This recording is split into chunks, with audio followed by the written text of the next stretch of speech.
Good day, fellow Barbadians, parents, teachers, principals, and to the general public. My name is Felicia Dujon, and I'm the spokesperson for education. Today, I'm here to report to you our walkthrough for the various school plans to see that whether the readiness of school is adequate enough that students can return to some of their compounds. We have come to the consensus that out of 20 schools which we visited, which would be also nursery schools, primary schools, secondary schools, and that includes both public and private schools. We have come to the agreement that some of the schools, though that they have been doing some infrastructural work, and you will see that they've been painting, taking care of the lawns. However, we are deeply concerned with some of the conditions of the schools that some of the students will be returning to. Our concerns are that there are schools, particularly the schools, what we would consider the schools within the countryside area. Some of those schools do need attention.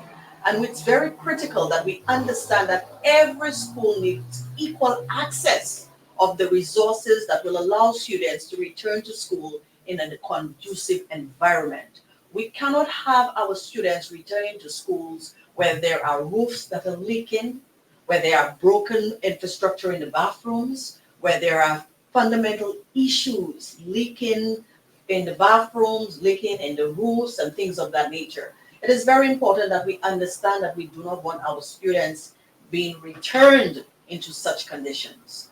One of the things that was very concerning for me is the issue of security. We recognize that there are some schools, those in the city as well as in those in the countryside, like St. Joseph's and Andrew, where there aren't really security mechanisms. So we're seeing that there are security huts that is dilapidated. They are seeing that some of them are destroyed. And my concern is that we do not want our students to be in an environment where anyone has access to walk into the schools. And we have seen in the past that these things have occurred where we have had strangers walk into school compounds and offended students. So we're hoping that the Ministry of Education takes security matters of those schools, that the fencings are done adequately, that there is a security post, that it has actually a gate that can open and close. And as I said before, this is a very serious matter, and we are hoping that the ministry takes those matters into consideration. We must be mindful of the times that we are living in. We have an increase in violent crimes, and we do not want our students to be placed in any detrimental situation. In addition, it is very important that we speak in terms of monitoring and evaluation of those various types of projects that is being done at school. I believe that the Ministry of Education need to take project management seriously. We need to have long-term and short-term plans in terms of how we maintain the school facilities. If we are to be painting schools a week before school, yet the roofing of certain schools are not being done, which means that our students will have to suffer an entire academic term without those kinds of hindrances being addressed. So it's very important that we deal with those matters with due diligence and as quickly as possible so that our students are not placed in such devastating environments. In addition, it is very important that we speak about the matters relating to appointments of teachers and principals.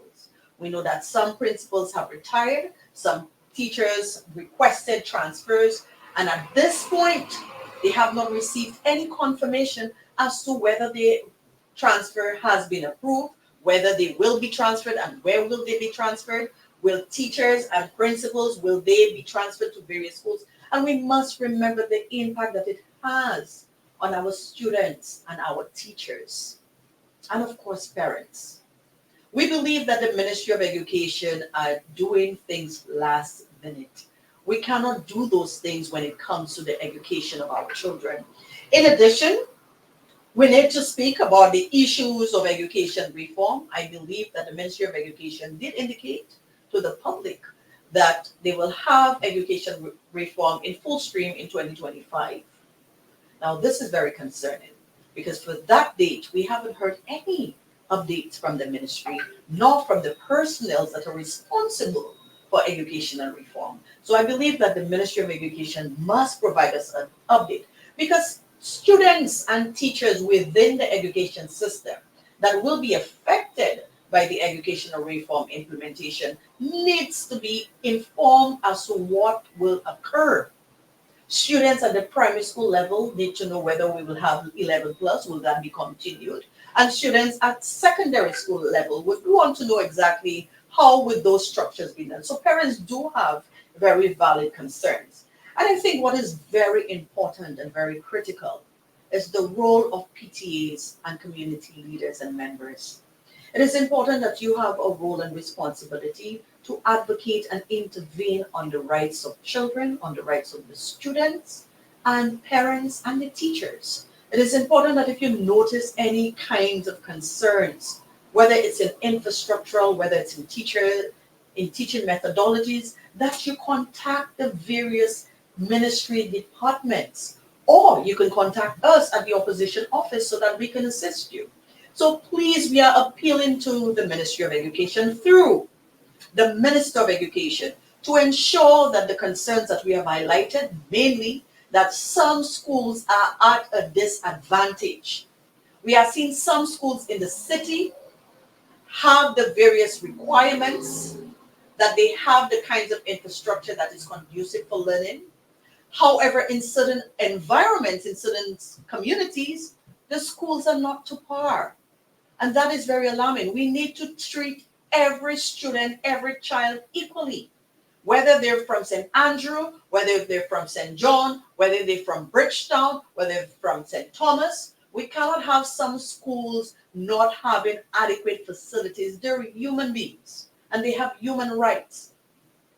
And we want to ensure that when they return school, that they are in a conducive, healthy, and sanitary environment that will allow them to be in a space that is friendly, that is conducive, and it allows them to learn in an environment that is healthy.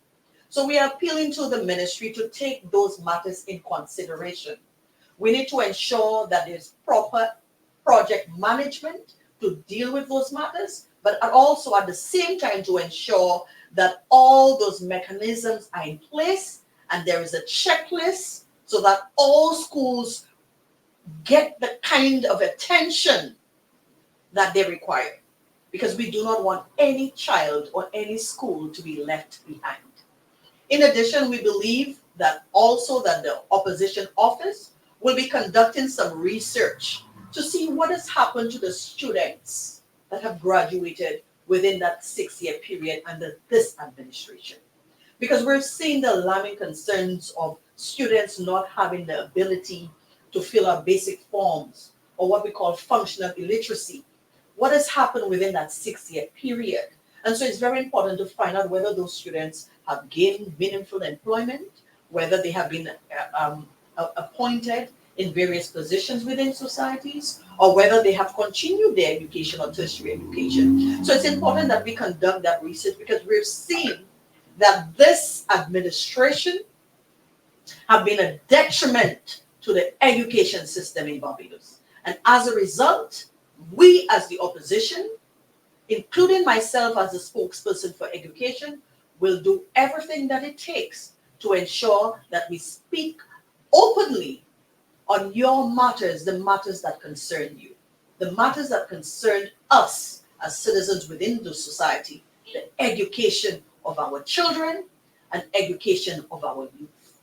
And so we are hoping that the ministry addresses those matters as urgently, and we are hoping to hear from them very soon.